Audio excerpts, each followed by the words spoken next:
इसमें देखेंगे राज्यसभा की शक्तियों का मूल्यांकन। ठीक है, तो राज्यसभा की उपयुक्त शक्तियों के अध्ययन से यह निष्कर्ष निकलता है कि राज्यसभा लोकसभा की तुलना में भारतीय संसद का दुर्बल सदन है ना। परंतु इसका यह अर्थ कदापि नहीं लगाया जाना चाहिए कि राज्यसभा बेकार और महत्वहीन सदन है, क्योंकि लोकसभा की तुलना में निर्बल होते हुए भी लोकसभा के सहायक और सहयोगी सदन के रूप में उसकी स्थिति और शक्तियों का अपना महत्व है ना। यहाँ पे दुर्बल बिल्कुल भी इसको नहीं समझना चाहिए राज्यसभा को, क्योंकि वो लोकसभा का कार्य करता है। ठीक है, और राज्यसभा को संविधान द्वारा दी गई शक्तियाँ उसके महत्व की परिचायक है। राज्यसभा की स्वीकृति के बिना राज्यों के क्षेत्रों में कोई परिवर्तन नहीं किया जा सकता है। राज्यसभा शांति काल में भी प्रस्ताव पारित करके राज्य सूची के किसी भी विषय पर कानून बनाने का अधिकार संसद को दे सकती है। ठीक है, लोकसभा द्वारा राष्ट्रपति पर लगाए गए महाभियोग की न्यायालय के रूप में जांच कर सकती है और राष्ट्रपति द्वारा जारी की गई आपातकालीन घोषणा की राज्यसभा से स्वीकृति लेना आवश्यक है। अतः शक्तियों की दृष्टि से लोकसभा की तुलना में दुर्बल सदन होते हुए भी, है ना, क्या है, लोकसभा से दुर्बल है कौन सा, राज्यसभा। तो दुर्बल होते हुए क्या है, राज्यसभा अपना महत्वपूर्ण स्थान रखती है और अपने लोकसभा के सहायक और सहयोगी सदन के रूप में अपनी महत्वपूर्ण भूमिका का सफलतापूर्वक निर्वाह किया है। अतएव राज्यसभा के अस्तित्व के औचित्य पर ना तो कोई संदेह किया जा सकता है और ना ही उसके महत्व को ही क्या किया जा सकता है, नकारा जा सकता है। ठीक है, अब यहाँ सदस्यों के विशेषाधिकारानी उन्मुक्तियाँ। संसद संविधान का अनुच्छेद 105 के अनुसार अपने कर्तव्यों का उचित रूप में पालन करने के लिए संसद सदस्यों को निम्नलिखित विशेषाधिकार प्राप्त है। पहला, संसद के नियमों का पालन करते हुए सदस्यों को संसद के सदनों में भाषण देने की स्वतंत्रता प्राप्त है ना। संसद के नियम का पालन करते हुए क्या कर सकते हैं, सदस्य को संसद के सदनों में भाषण देने की क्या है, स्वतंत्रता प्राप्त है उनको। संसद के किसी सदन या किसी समिति में किसी सदस्य द्वारा कही गई किसी बात के संबंध में सदस्य के विरुद्ध न्यायालय में कोई मुकदमा नहीं चलाया जा सकता। दूसरा है, न्यायालय द्वारा संसद की किसी भी कार्यवाही की जांच नहीं की जा सकती, है ना।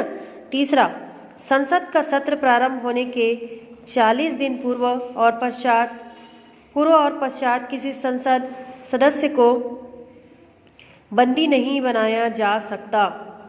ठीक है, चौथा इसमें दिया है, संसद के परिसर में किसी भी सदस्य को अध्यक्ष सभापति की पूर्वानुमति के बिना बंदी नहीं बनाया जा सकता। संसद के परिसर के बाहर भी यदि किसी सदस्य को बंदी बनाया जाता है तो इसकी सूचना अध्यक्ष सभापति को देना आवश्यक होता है।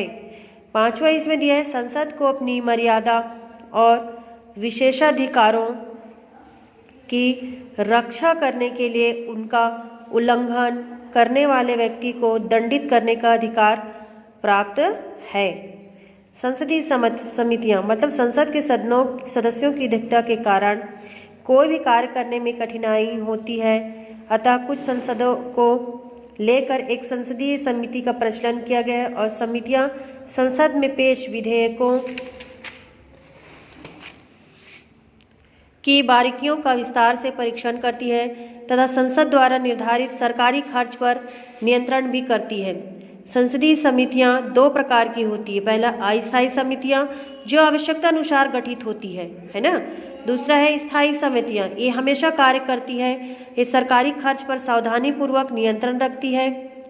इनमें प्रमुख रूप से वित्तीय समितियां हैं। पहला है लोक लेखा समिति, दूसरा है प्राक्कलन समिति और तीसरा है लोक उक्यम समिति। ठीक है, तो लोकसभा और राज्यसभा की तुलना तथा दोनों की पारस्परिक संबंध यहाँ पे हम देखेंगे।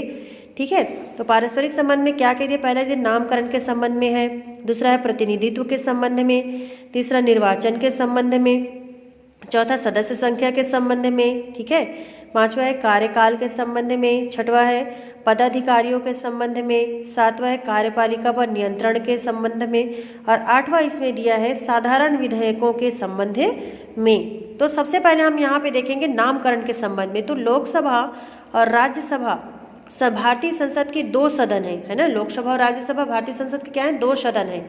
लोकसभा संसद का प्रथम अथवा निम्न सदन है तथा राज्यसभा द्वितीय और उच्च सदन है। लोकसभा को संसद का लोकप्रिय सदन और राज्यसभा को वरिष्ठ सदन के नाम से भी जाना जाता है। ठीक है। दूसरा इसमें दिया है प्रतिनिधित्व के संबंध में। तो लोकसभा भारत की संपूर्ण जनता का क्या करता है, प्रतिनिधित्व करती है, जबकि राज्यसभा भारतीय संघ की इकाइयों अर्थात राज्य और संघ यानी केंद्र शासित क्षेत्रों का प्रतिनिधित्व करती है। परंतु इस संबंध में यह उल्लेखनीय है कि राज्यसभा में भारतीय संघ के समस्त राज्यों को समान रूप से क्या करते हैं, प्रतिनिधित्व प्रदान नहीं किया गया है। तीसरा है निर्वाचन के संबंध में। तो लोकसभा के सदस्यों का निर्वाचन वयस्क मताधिकार के आधार पर प्रत्यक्ष और साधारण बहुमत पद्धति द्वारा होता है ना। लोकसभा के जो सदस्य है उसका निर्वाचन क्या है, वयस्क मताधिकार है ना। 18 वर्ष की उम्र जो पार कर ली तो उस वयस्क मताधिकार के प्रत्यक्ष और साधारण बहुमत पद्धति द्वारा होता है, जबकि राज्यसभा के सदस्यों का निर्वाचन अनुपातिक प्रतिनिधित्व के आधार पर अप्रत्यक्ष पद्धति द्वारा होता है। चौथा इसमें दिया है सदस्य संख्या के संबंध में। तो संविधान के 31वें संशोधन यानी 1974 तथा सन 1987 के अधिनियम के अनुसार लोकसभा के सदस्यों की अधिकतम संख्या 552 तक हो सकती है। वर्तमान में यह संख्या 545 है, जबकि राज्यसभा के सदस्यों की अधिकतम संख्या कितनी है, 250 तक ही हो सकती है, जिनमें से 238 अप्रत्यक्ष रूप से निर्वाचित और 12 राष्ट्रपति द्वारा मनोनीत सदस्य होंगे। और वर्तमान में राज्यसभा में 233 अप्रत्यक्ष रूप से निर्वाचित और 12 राष्ट्रपति द्वारा मनोनीत अर्थात कुल 245 सदस्य हैं। इस प्रकार लोकसभा की सदस्य संख्या राज्यसभा की सदस्य संख्या में दोगुनी से भी अधिक है, जो दोनों सदनों के संयुक्त अधिवेशन में लोकसभा की शक्ति का आधार और क्या है, स्पष्ट प्रमाण है। 5वां इसमें दिया कार्यकाल के संबंध। तो लोकसभा का कार्यकाल कितना होता है, 5 वर्ष का, परंतु इसके कार्यकाल के पूरा होने से पूर्व भी प्रधानमंत्री के परामर्श पर इसे राष्ट्रपति द्वारा भंग किया जा सकता है ना। जबकि राज्यसभा एक स्थायी सदस्य है जो कभी भंग नहीं होता। इसके 1/3 सदस्य प्रति 2 वर्ष पश्चात अवकाश ग्रहण करते रहते हैं और उनका स्थान नए निर्वाचित सदस्य ग्रहण करते रहते हैं। राज्यसभा के सदस्यों का कार्यकाल कितना होता है, 6 वर्ष का। ठीक है। 6वां इसमें दिया पदाधिकारियों के संबंध में। तो लोकसभा के मुख्य 2 पदाधिकारी अध्यक्ष और क्या होते हैं, उपाध्यक्ष कहलाते हैं।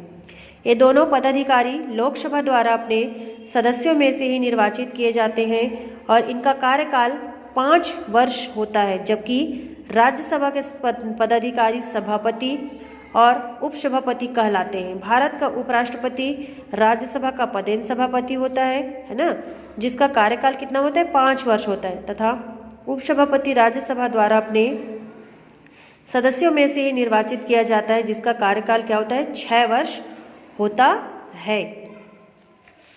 7वां इसमें दिया है कार्यपालिका पर नियंत्रण के संबंध में।